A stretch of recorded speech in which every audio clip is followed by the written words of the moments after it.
우리나라에 개신교가 처음 들어왔을 때 제일 오해를 받은 것은 부모 공경이었습니다. 왜냐하면 제사 드리는 것을 부인했기 때문입니다. 보통 이제 묵은 무도, 군주도 없고 부모도 없는 그런 종교라고 오해를 받았습니다.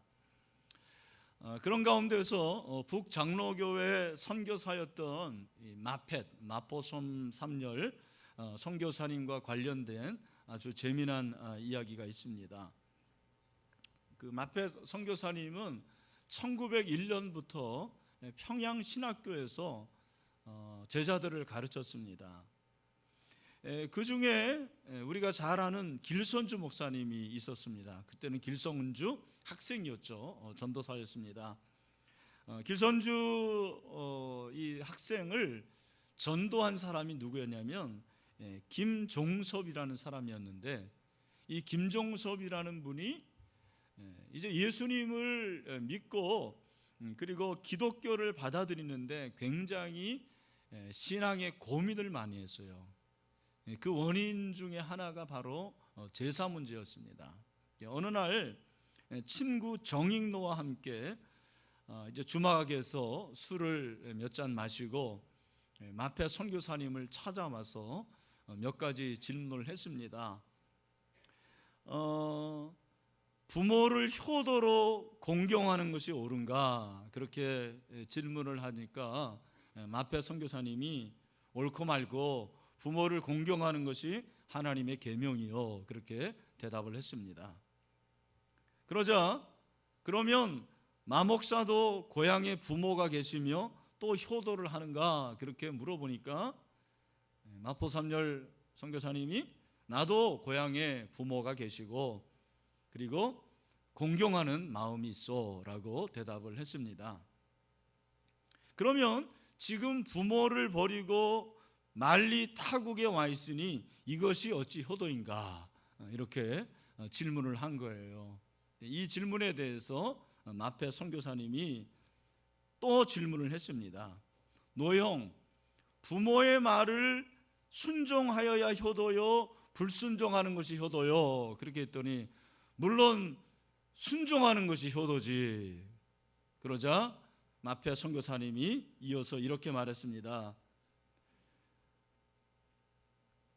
그런데 우리 부모님이 날더러 조선 가서 예수교를 전하라고 하였어. 그래서 내가 여기 온 거예요. 그렇게 대답을 했다라는 것입니다. 이 대답을 들은 김종섭은 기독교에도 효도가 있구나, 효도가 있다라는 사실을 알게 되었고 복음에 더 관심을 갖게 되었다라는 얘기입니다. 흔히 기독교에는 효 사상이 없다고 오해하는 사람들이 있습니다. 제사도 안 드리고 그리고 부모도 모르는 그런 배은망덕한 사람들이라고 오해를 하는 것입니다. 그건 정말 오해입니다. 성경을 보면은 부모 공경에 관한 얘기가 얼마나 많이 있습니까? 우리가 잘 아는 십계명, 하나님과 우리와의 관계 1에서 4계명, 그리고 또 나와 다른 사람과의 관계 5에서 10계명인데, 그 인간과의 6가지 계명 중에서 첫 번째 계명이 뭡니까? 내 부모를 어떻게 하라? 공경하라. 여러분, 내 부모를 공경하라고 했는데 공경하는 것이 뭡니까? 여러분이 공경하라는 것은 다른 것이 아니고 부모님의 가르침에 순종하라는 거죠. 부모님의 가르침에 순종하고 따르는 것을 말하는 거예요. 공경이라는 것은 부모님의 말씀에 순종하고 그것을 따르는 거예요. 그렇구나. 부모를 공경하는 것은 뭐다? 부모를 순종하는 것이다. 부모에게 순종하는 것이 곧 부모에게 공경하시다라는 것을 우리가 알 수가 있습니다. 아마 이 자리에는 부모를 공경하고 싶어도 순종하고 싶어도 부모가 없는 분들이 분명히 있을 것입니다. 참 부모가 있기만 해도 좋겠다라고 마음을 가지고 있는 분들이 분명히 있을 거예요.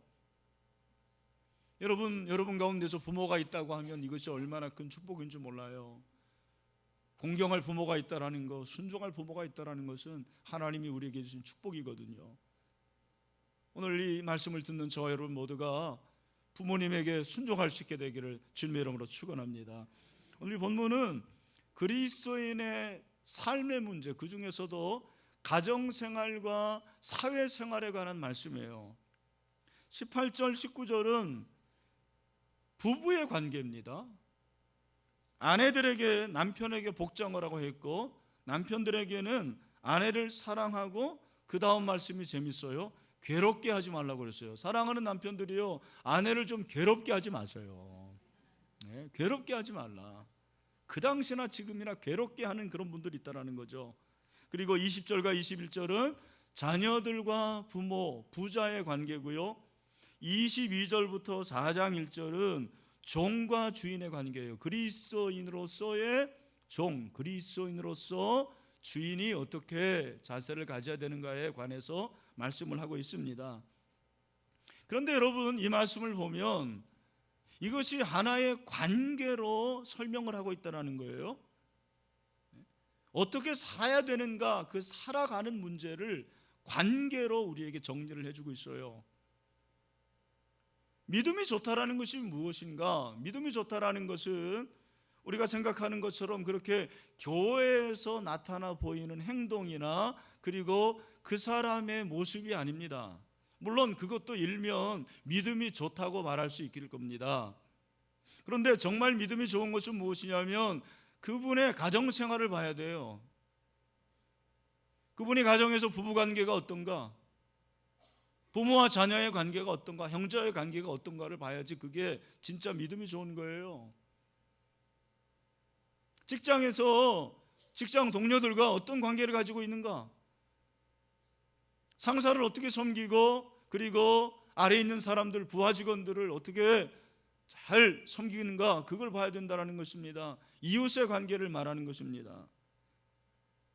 여러분, 영성이라는 그 말이 의미가 뭐냐면 신령한 성품이나 성질이라고 그랬어요.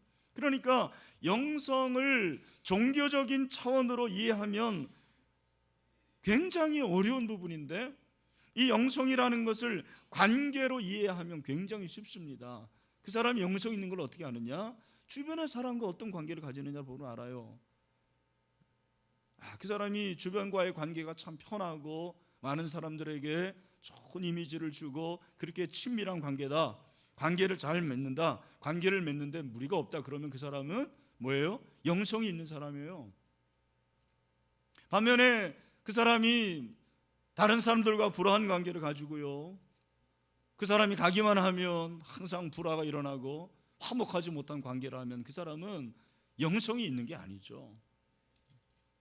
여러분, 오늘 본문에 보면은 부모와 자녀와의 관계를 말하고 있는데 자녀들에 대해서 뭐라고 말합니까? 22절이죠. 20절 말씀 우리 다 같이 한 목소리로 읽겠습니다. 시작. 자녀들아, 모든 일에 부모에게 순종하라. 이는 주 안에서 기쁘게 하는 것이니라. 아멘. 무슨 말입니까? 자녀가 부모에 대한 자세, 자녀가 부모에 대한 태도는 뭐예요? 한마디로 부모에게 순종하라라는 거죠. 순종하라. 이걸 모르는 사람이 어디 있습니까? 그런데 오늘 제가 이 말씀을 볼 때 좀 거리낀다고 그럴까요? 뭐 거리끼는다라는 표현은 어떨지 모르지만 자신이 없는 게 뭐냐면 모든 일에라는 거예요.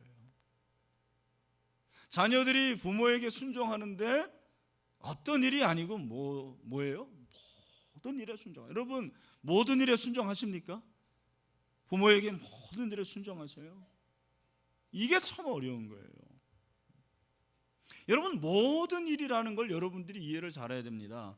부모에게 순종하라고 했을 때 하나님의 의도가 뭐냐? 하나님의 의도는 왜 부모에게 순종하라고 하느냐면 하나님께서 부모에게 권위를 주셨기 때문에요. 뭐를 주셨다고요? 권위를 주신 거예요. 여러분, 부모는 권위자예요. 누구의 권위를 가진 거예요? 하나님의 권위를 가진 것입니다. 왜 자녀가 부모에게 순종해야 되느냐? 부모가 권위자이기 때문에 그렇다는 거죠. 부모가 나를 낳아줬습니다. 그리고 나를 길러주셨습니다. 사실 그것만, 그 하나만이라도 순종을 요구할 수가 있는 것입니다. 모든 일에 순종하라는 이 말씀은 부모의 권위를 인정할 때 가능한 거예요. 여러분, 우리나라가 적어도 가부장적인 그러한 사회에서는 우리가 아는 대로 임금과 그리고 부모와 스승은 하나였습니다. 그렇죠? 그래서 부모에게 순종하는 것은 곧 스승에게 순종하는 것이고 왕에게 순종하는 것이었습니다. 근데 이 권위가 땅에 떨어진 거죠. 그래서 권위에 대한 순종이 없습니다. 이제는 모든 것을 수직의 관계가 아니고 수평의 관계로 이해를 하는 시대가 되었습니다. 그래서 수직의 관계는 갑과 을의 관계로 생각해요. 참 어려운 시대가 되었습니다. 여러분이 왜 이렇게 되었냐면 권위를 인정하지 않기 때문에 그렇습니다. 정말 부모의 권위를 내가 인정하는가? 스승의 권위를 인정하는가? 우리 대통령의 권위를 인정하는가? 이게 참 어려운 거예요. 특별히 우리 젊은이들이 여기 많이 있지만 젊은이들은 자기가 가지고 있는 잣대가 있고 자기의 기준이 있습니다. 그리고 많은 정보를 가지고 있고 그리고 교육을 받고 경험이 있어요. 지식이 있습니다. 그렇기 때문에 더 어려운 거예요. 제가 그냥 아주 그냥 단순한 예를 하나 들어보겠습니다. 이해하고 들으십시오.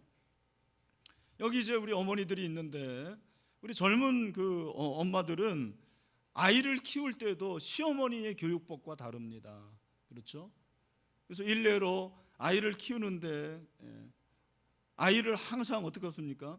엎어 키웁니다. 그렇죠? 엎드려야 된다라는 거예요. 그래야지 심장도 튼튼하고 그리고 머리도 아주 이렇게 뒷모습이 저처럼 이렇게 머리가 아주 이쁘게 나온다라는 거죠.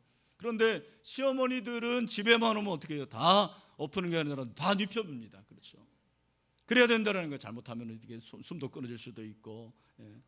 그런데 여러분이 육아법에서 생각해 보면 여러분 이것이 그냥 생각해 보면은 그냥 순종할 수 있는 부분이거든요. 뭐가 그렇게 중요합니까? 잠깐 시어머니가 와가지고 엎어 있는 아를 이렇게 눕히면 그런가 보다. 그렇지. 그걸 뭐 어머니는 모르셔서 그럽니다 해가지고 굳이 그렇게 할 필요가 뭐 있습니까?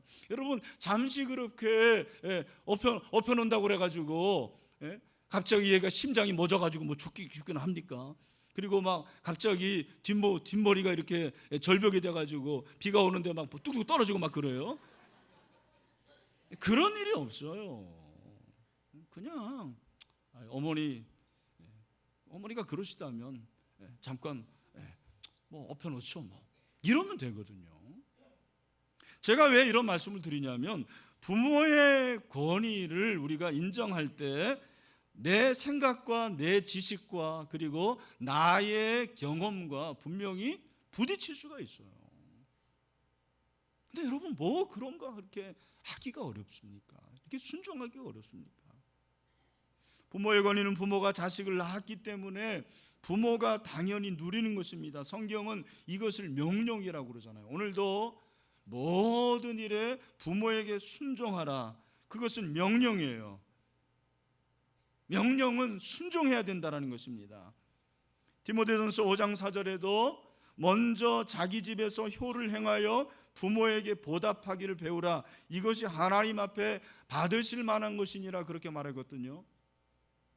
참 여러분 성경이 효를 얼마나 강조하느냐면 우리가 부모로서 자녀를 양육하는데 우리는 뭐를 가르칩니까? 영어를 먼저 가르치고 국어를 가르치고 수학을 가르치는데 성경에서는 뭐를 가르치라고 그러냐면 효를 행하여 부모에게 보답하기를 가르치라 그렇게 말씀하고 있어요.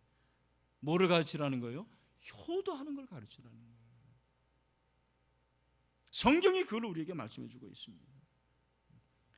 효를 행하는 것이 어떤 다른 것보다도 우선순위에 둬야 된다는 거예요. 여기 먼저라는 것은 무엇보다도입니다. 무엇보다 가장 우선순위에 둘 것이다. 중요하다라는 것입니다. 이 사회를 위해서 효도가 얼마나 중요한 건지 모릅니다. 쾌킹 부분 얘기가 아니에요. 그냥 우리 부모들의 시대에만 있는 윤리와 도덕이 아닙니다. 성경이 말하는 거더라고요. 성경의 진리예요. 순종하라는 거죠, 순종. 여러분, 저는 제 얘기를 해서 참 죄송한데, 부모님과의 관계, 특별히 이제 아버님과의 관계에서 제일 어려웠던 게 순종이었습니다. 그렇다고 여러분, 저를 보십시오. 제가 막 아버지하고 한판하고 막 그럴 사람인 것 같습니까? 정말 아버지에게 이렇게 뭐라 큰 소리 한 번 안 한 사람이에요. 제가 그렇게 생겼잖아요, 여러분. 저희 아버님이요, 얼마나 성실한 분인지 몰라요. 진짜 가족만 아는 분이에요. 여기 있는 아버지들이 대부분 그렇잖아요. 그래서 뭐 일하는 게 온전히 가정밖에 없는 거죠. 그리고 아들 목사 만들려고, 어떻게 보면 그분의 인생이 저 목사 만들려고 살았어요. 저 목사 만들려고 서울에 올라온 거고, 그리고 다 고생하신 거고, 그리고 우리 두 여동생 그렇게 잘 키웠습니다. 성실하는 거, 제가 말씀드리죠. 성실한 면에서는 저는 저희 아버님의 신들매를 풀기를 감당하지 못합니다. 그런 아버님이 제 눈에 볼 때는 너무너무 구닥다리로 보이는 거예요. 나 같으면 저렇게 안 하는데. 아버지가 하시는 그 행동 양식, 삶의 스타일, 그분의 말씀이 쾌쾌 무거 보이는 거예요. 저에게는 그렇게 마음에 와닿지를 않았어요. 그래서 제가 이렇게 아버지에 대해서 뭐 이렇게 뭐 크게 거역하고 그런 건 없었지만, 제 마음 한구석에는 항상 아버지에 대한 불순종의 마음이 있었어요. 토를 달아요, 항상. 아버지 그거 아닌데요. 아버지 왜 그러세요? 아버지가 잘못하시는 거예요. 여러분, 네라는 말이 얼마나 쉽습니까? 훨씬 긴 말을 하는 거예요. 근데 저희 아버님은 화를 내시지 않았습니다. 참 훌륭한 분이에요. 지금도 화를 내시지 않습니다.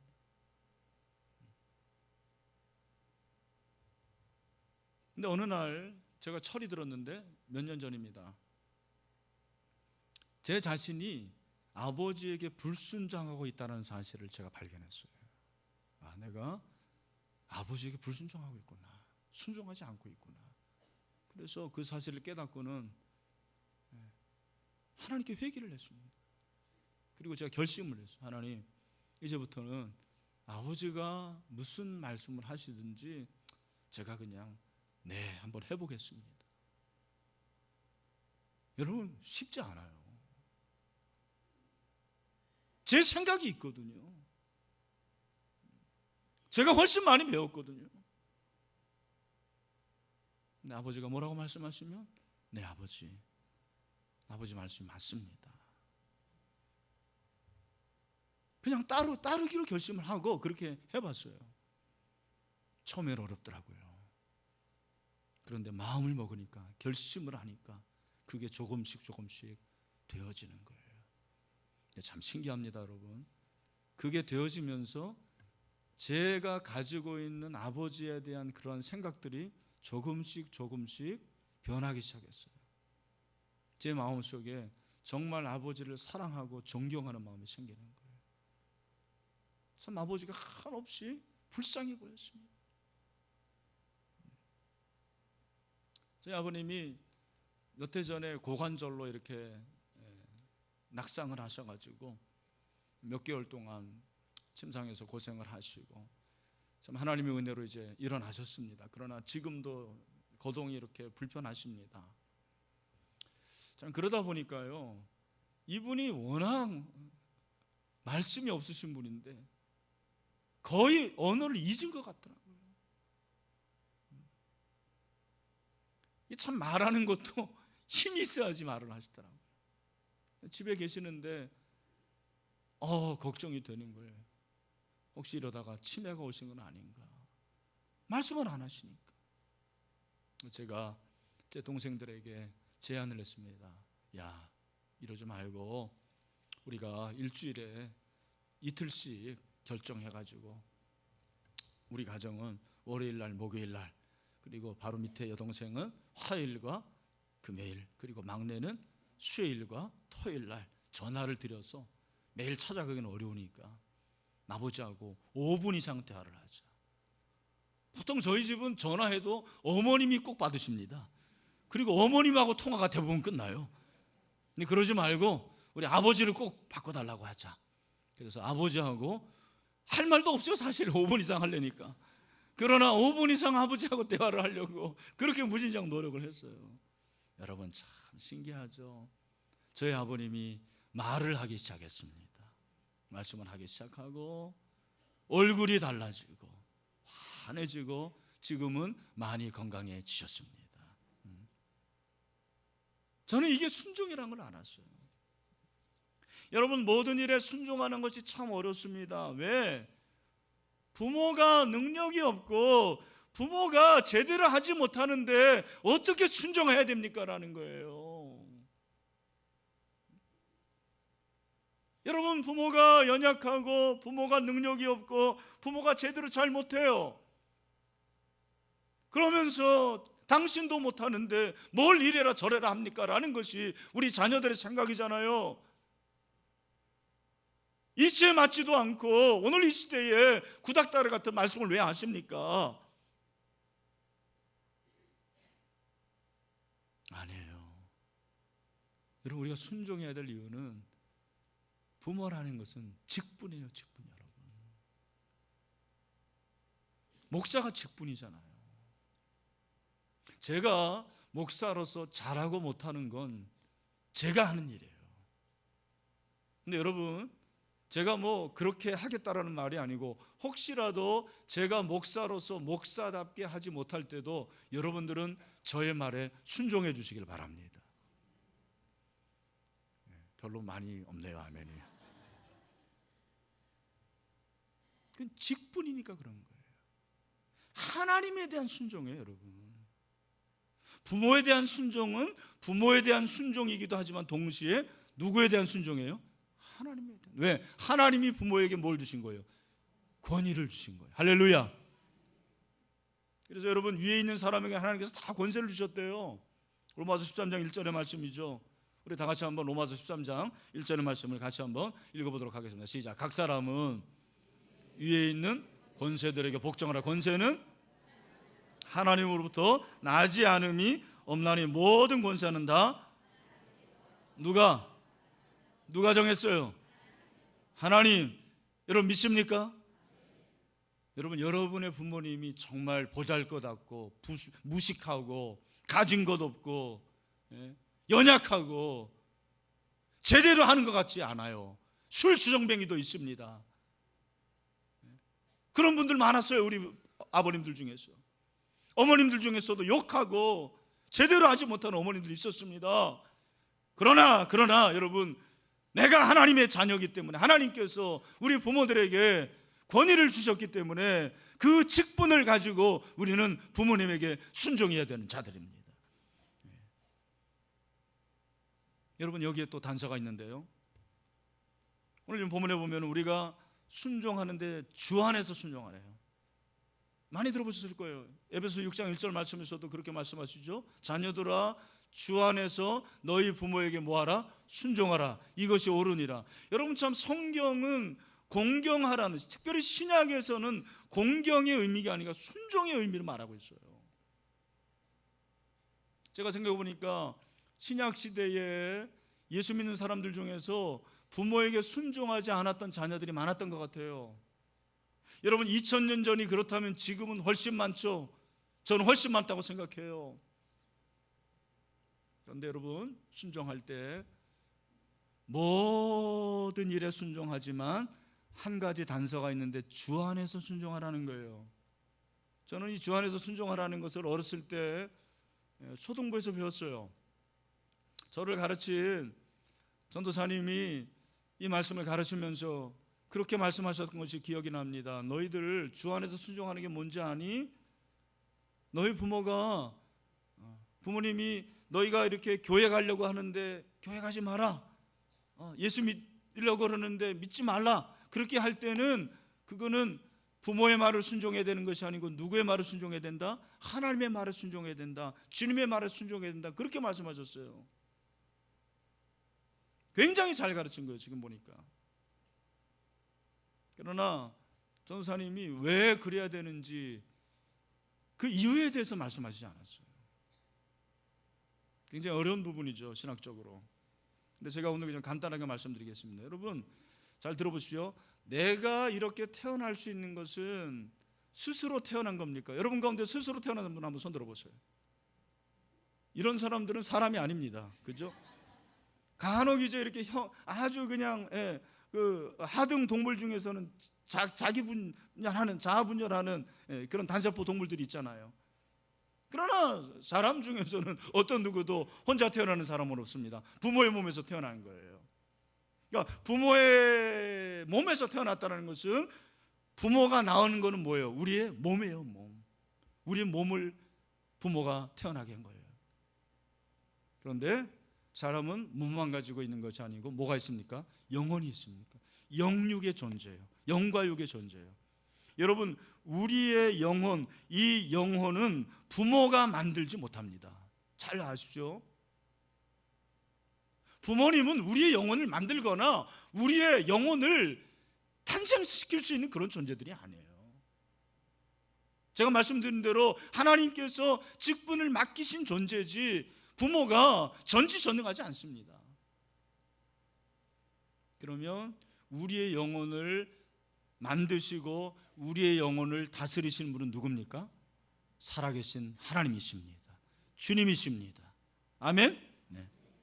그러니까 여러분 우리의 몸과 관련해서는 우리가 부모에게 순종해야 하지만 우리 영혼에 관련해서는 우리의 부모보다 더 높은 차원에 있는 존재가 있다는 거예요. 그분이 누굽니까? 초월하신 하나님이십니다. 그 하나님 말씀에 순종해야 되는 것입니다. 알겠어요 이제야. 여러분 간혹 내가 목사 되려고 그러는데 목사 되지 못하게 하는 부모님들이 있습니다. 그럴 때 어떻게 됩니까? 순종해야 돼, 순종 말아야 돼요? 여러분 그것은 부모에게 거역하라는 말이 아니고 하나님 안에서 하나님 말씀을 순종하는 것이 옳다라는 거예요. 여러분 그런 의미에서 저와 여러분 모두가 주 안에서 부모에게 순종할 수 있게 되기를 바랍니다. 여러분 이 부모에게 순종하는 것은 굉장히 중요한 의미가 있어요. 존 오길비 목사님은 순종은 주님 자신과 우리들 사이에 관계가 지니고 있는 권능의 문을 여는 열쇠라고 그랬어요. 이야, 놀라운 말이에요.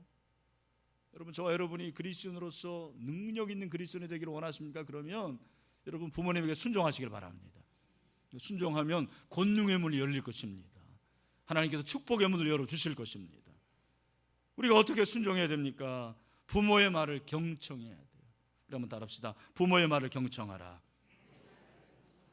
여러분 이 본문에서 부모에게 순종하라 그랬는데 이 순종하라는 단어가 헬라어로 어떤 의미냐면 듣다라는 말이에요. 경청하다라는 말입니다. 부모에게 순종하는 것은 듣는 거예요. 여러분 우리가 사람을 가볍게 여긴다라는 것은 그 말을 듣지 않는 거예요. 우리가 사람을 무겁게 여기고 그 사람을 소중하게 여긴다라는 것은 그 사람의 말을 듣는 거예요. 여러분 만약에 여기서 대통령이 와가지고 한마디 한다 그러면은 거기서 조는 사람 있을까요? 여기서 조는 사람 있을까요? 아마 있을 거예요. 네. 그건 아주 별종이고 대부분의 사람들은 대통령이 한마디 하면 듣습니다. 왜? 중요한 사람이니까. 그 말을 듣는 거예요. 그러나 여러분 별볼이 없는 사람이 여기서 한마디 하면 그 말을 듣지 않죠. 여러분 부모에게 순종하는 것은 그 부모님이 하시는 말씀을 듣고 순종하고 그분들의 말을 소중하고 귀중하게 여기는 거예요. 그러면서 여러분 어떤 일이 있으면 간혹은 부모님에게 전화를 드리세요. 엄마, 아빠 어떻게 하면 좋겠어요? 들어주라는 것입니다. 여러분, 우리는 부모의 말을 아주 하찮은 말로 그렇게 생각할 때가 많아요. 다시 말씀드립니다. 부모의 말을 순종하지 않는 사람들은 하나님의 말씀도 들리지 않습니다. 정말입니다. 하나님의 말씀을 듣기를 원하십니까? 부모의 말씀을 들을 수 있는 여러분이 되시기를 간절히 소원합니다. 또한 부모에게 순종하는 뭡니까? 부모를 끝까지 보살피는 거예요. 한번 따라합시다. 부모를 끝까지 보살피라. 여러분, 부모에게 순종하는 것은 부모를 보살피는 것입니다. 특히 나이가 들었을 때 보살펴야 돼요. 자식들이 그렇습니다. 자식들이 부모가 그래도 경제력이 있고 그리고 좀 나이가 젊었을 때는 부모를 그렇게 공경한다고 그래요. 부모를 공양합니다. 보살핍니다. 하지만 경제력이 상실이 되고 그리고 기력이 쇠하게 되면 이상하게 부모님을 돌보지 않습니다. 여러분, 그때 부모는 외로운 거예요. 그때 자녀가 필요한 거예요. 살아 계실 때 잘해야 되고 특별히 끝까지 잘해야 된다고 생각해요. 여러분, 참 어려운 문제지만 우리가 부모님을 보살피는 것은 하나님에 대한 보살핌에 대한 저는 보답이라고 생각을 해요. 여러분, 경제적으로 보살펴 드리세요. 정기적으로는 아니지만 여러분, 그렇게 경제력으로 용돈을 드려야 됩니다. 그게 저는 도리라고 생각해요. 우리 교회에서도 이렇게 연약한 어르신들을 여러분들이 돌봐 드려야 돼요. 그것이 순종하는 것입니다. 마지막으로 바울은 부모에 대해서도 언급을 한마디 하고 있어요. 21절이죠. 오늘 21절에서 뭐라고 말합니까? 여러분, 골로새서 3장 21절, 아비들아 너희 자녀를 노엽게 하지 말지니 낙심할까 함이라. 여러분, 이 말씀 딱 읽으면서 좀 이상한 거 발견하십니까? 뭐죠? 자녀가 부모에 대해서는 부모라 그랬어요. 사실 히브리어에서는 부모라는 단어가 없다고 그러더라고요. 헬라어는 있어요. 그런데 자녀에 대해서 말할 때는 아비드라 그럽니다. 어미들 얘기 없어요. 재밌어요. 이유가 뭘까요? 그럼 부모 중에서 어머니와 아버지 중에서 자녀에게 화내는 분들이 어떤 분들이에요? 아버지들입니다. 아버지. 어머니들은 잘 화 안 내는 것 같아요. 어머니들은 온유합니다. 어머니들은 자비합니다. 왜 자녀들이 어머니를 좋아하는지 아십니까? 화내지 않으니까 그런 거예요. 아버지들을 화 잘 냅니다. 우리 남성들 인정하시죠? 소위 욱하는 거. 여러분, 여러분의 사전에 욱이 사라지는 그날이 오기를 바랍니다. 정말이에요. 화내지 마세요. 화내가지고 될 일이 없더라고요. 저도 화를 낸 사람입니다. 요즘에도 냅니다. 그러나 옛날처럼 그렇게 내지 않아요. 우리 교역자들에게도 화내지 않습니다. 제 자녀들에게도 제 아내에게도 화내가지고 될 일이 아닙니다. 화내면 하나님이 슬퍼하셔요. 화내면 그것이 자녀들에게 상처가 됩니다. 오늘 부모들이요, 회개하십시오. 우리 아버지들이요, 회개하십시오. 여러분의 자녀들에게 화내서 분노해서 상처 내게 했다면, 상처가 되게 했다면 이 시간 예수님의 보혈로 다 씻음 받고 여러분의 자녀들에게도 용서받을 수 있게 되기를 주님의 이름으로 축원합니다. 말씀을 맺습니다. 여러분, 오늘 이 본문은 그리스도인의 가정의 부자 관계죠. 자녀는 모든 일에 한번 따라합시다. 모든 일에 순종하라. 여러분 그렇게 하시게 되기를 축원합니다. 모든 일에. 그리고 우리 부모들은 자녀에게 화내지 말고요. 그래서 서로가 축복하고 축복하는 그런 아름다운 화목의 관계, 축복의 관계가 될 수 있게 되기를 주님의 이름으로 축원합니다. 마지막으로 말씀 마무리하면서 영상 한번 보겠습니다. 여러분 오늘 이 시대에 특별히 제가 아버지들을 격려합니다. 우리 아버지들 힘을 내시고 우리 부모님들 특별히 우리 아버지들을 존경했으면 좋겠습니다. 같이 영상 보겠습니다.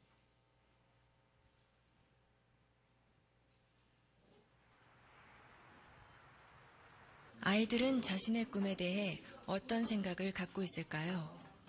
한 고등학교를 찾아가 청소년의 꿈을 스케치하다라는 주제로 의식조사 프로그램을 촬영하기로 했습니다.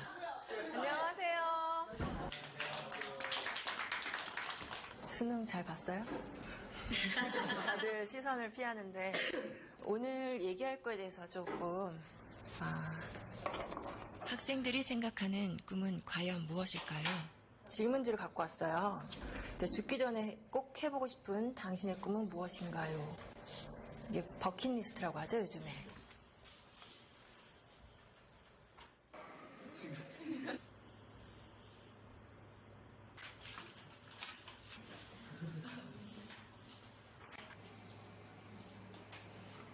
학교 운동장에 농사 짓기? 이런 것도 있네요. 여기서 우리는 두 번째 질문을 해보았습니다. 앞으로 살 날이 1년밖에 남지 않았다면 당신의 꿈을 이루는 것과 5억 원이라는 돈을 선택하는 것 중에 어떤 걸 선택할 것 같아요? 꿈이요. 제 이름을 세상에 알리고 죽는 게 의미 있다고 생각합니다. 꿈을 이뤄서 5억보다 더 많은 돈을 벌면 돼요. 나 1년밖에 안 남았는데 끝까지 해야죠. 롤스로이스 타고 싶어요. 제가 먹고 싶은 치킨 먹고 튀기면서 살 거예요. 꿈은 솔직히 5억보다 더 큰 가치가 있다고 생각해요. 잠시만요.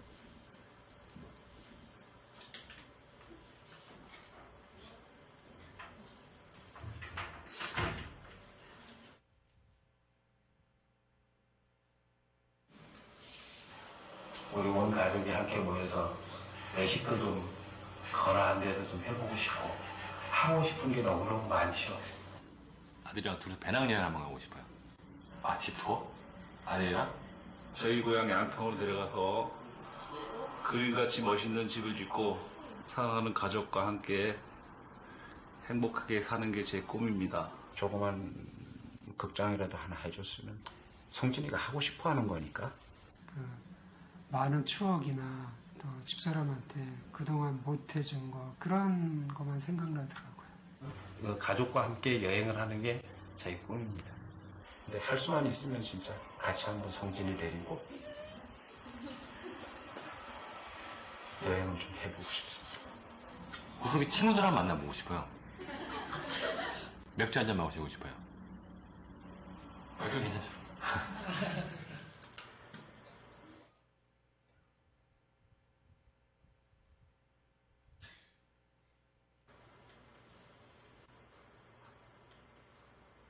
그러니까 제가 하고 싶은 걸 포기하고 5억을 선택하느냐?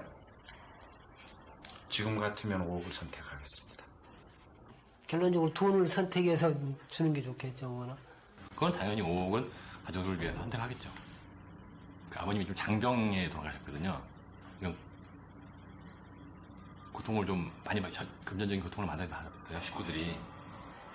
제가 한번 아파보니까 주변은 다 피해갔고 가족이 제일 중요하더라고요. 제가 앞으로 한번 일을 더 한다고 해서 현실적으로 5억을 벌어놓고 성준이한테 기여를 하고 간다는 보장이 있겠습니까? 5억을 선택하면 남겨진 가족들한테는 도움이 될 수 있으니까 저가 하고 싶은 일을 포기할 수 있죠. 그거를 대가로 한다면. 구체적인 얘기를 한다면 아들이 이제 뭐 자기가 생활하는데 뭐 사회생활하는데 기초자금이라도 뭐 될 수 있었으면 좋겠고. 뿐만 아니라 모든 부모들이 똑같은 생각을 갖고 있을 것 같은데요. 그렇죠. 저는 아빠고 가장이니까. 아버지들의 꿈은 아이들의 꿈과는 조금 달랐습니다. 자신의 꿈보다 가족을 가장 먼저, 가장 많이 생각하는 가장이라는 이름의 아버지. 아빠, 사랑해요. 그 곁에 항상 함께하겠습니다. 사랑해요. 아빠 사랑해요. 아빠, 사랑해. 네, 우리 가장들이 모두가 가지고 있는 그런 생각입니다. 이 시간에 한번 여러분들의 삶을 돌아보면서 우리 아버지들, 뭐 우리 어머니도 마찬가지겠죠. 이렇게 가정을 자기의 꿈보다 훨씬 크게 생각하는 그분들을 우리가 존경하고 또 따르고 순종하는 것은 저는 마땅하다고 생각을 해요. 그것은 윤리 이전에 우리 기독교의 가장 중요한 그런 덕목이라는 그런 메시지를 받습니다. 우리 시간에 다 같이 한번 일어납시다. 일어나서 찬송하실 때, 마지막 찬송하는데 우리 가족들은 한번 손을 붙잡고, 우리 부부들 또 우리 자녀들과 함께 손을 붙잡고 함께 이 길을 갔으면 좋겠습니다. 주께 두 손 모아 비나니, 주께 두 손 모아 비나니, 그 은총 베푸사 밝아오는 이 아침을 환히 비춰 주소서. 오 주, 우리 모든 허물을 보혈의 피로 씻기어 하나님 사랑 안에서 행복을 갖게 하소서. 서로 믿음 안에서 서로 소망 가운데 서로 사랑 안에서 손잡고 가는 길. 오 주, 사랑의 종소리가 사랑의 종소리가 이 시간 우리 오늘을 감사하게 하여 주소서. 그렇습니다. 우리 사랑하는 형제 자매 여러분, 어버이 주일을 맞이해서 이 시간 한번 기도로 마무리했으면 좋겠습니다. 혹시 부모님과의 관계가 아직도 이렇게 회복되지 않은 분들이 있다면 용서를 선포하세요. 또 용서를 받으십시오. 그리고 우리 부모들 가운데서도 자녀에 대한 그런 참 아픔들이 있잖아요. 자녀에게 내가 그렇게 상처를 주고 또 아픔을 주었던 것들이 있다면 주님께서 다 씻어달라고. 우리 힘으로는 못해요, 여러분. 뭐 용기를 내서 내가 잘못했다 아들아 딸아 그럴 수도 있겠죠. 그러나 무엇보다 중요한 것은 주님이 주시는 힘인 것 같습니다. 그래서 오늘 시간 부모와 자녀와의 관계가 이렇게 그 어그러지고 흐트러지고 깨진 이런 관계들이 회복될 수 있는 이 시간이 될 수 있도록 하나님께서 긍휼을 베풀어 달라고. 또 이미 부모님도 돌아가신 분들은 정말 천국에서 만날 것을 기대했으면 좋겠고 믿음의 길을 가겠습니다라고 함께 고백할 수 있는 그런 시간이 됐으면 좋겠습니다. 우리 다 같이 잠시 기도하도록 하죠. 좋으신 하나님 아버지, 부모와 자녀를 통해서 하나님께서 우리에게 귀한 은혜를 주시니 감사합니다. 부모가 없이 우리가 어찌 이 자리에 있겠습니까? 하나님 아버지, 저들의 기도를 통해서, 저들의 눈물을 통해서, 우리 부모들의 사랑을 통해서 우리가 이 자리에 있게 되었습니다. 그러나 우리는 늘 불효하고 공경하지 못함을 고백합니다. 순종하지 못함을 고백합니다. 하나님 아버지, 이 시간 우리 자녀들 가운데 거역하고 불순종한 모든 것들 회개하는 시간이 되기를 원합니다. 혹시라도 부모님을 용서하지 못하는 자들이 있으니까 부모님을 용서하게 하여 주시옵소서. 예수님의 사랑으로 용납하기를 원합니다. 아버지 하나님이여, 끝까지 존경하며 보살피고 그리고 저들의 말을 들을 수 있도록 하여 주시기를 원합니다. 우리 부모들 가운데서 자녀들의 마음을 아프게 하고 화를 내고 격려하고 그리고 언어로서 저들의 마음에 상처를 것이 생각난다면 주님이여, 이 모든 것들을 보혈의 능력으로 말미암아 깨끗하게 치유되기를 원합니다. 잊어지게 하여 주시옵소서. 그렇게 하나님 영혼들을 만드신 분은 하나님인 줄로 믿습니다. 그 십자가의 사랑, 하나님의 사랑을 저희가 받았사오니 그 사랑을 또한 가지고 하나님 함께 할 수 있도록 축복하여 주기를 원합니다. 가정마다 하나님과 그런 평강을 화목을 허락하여 주시옵소서. 예수님의 이름으로 기도하옵나이다. 아멘.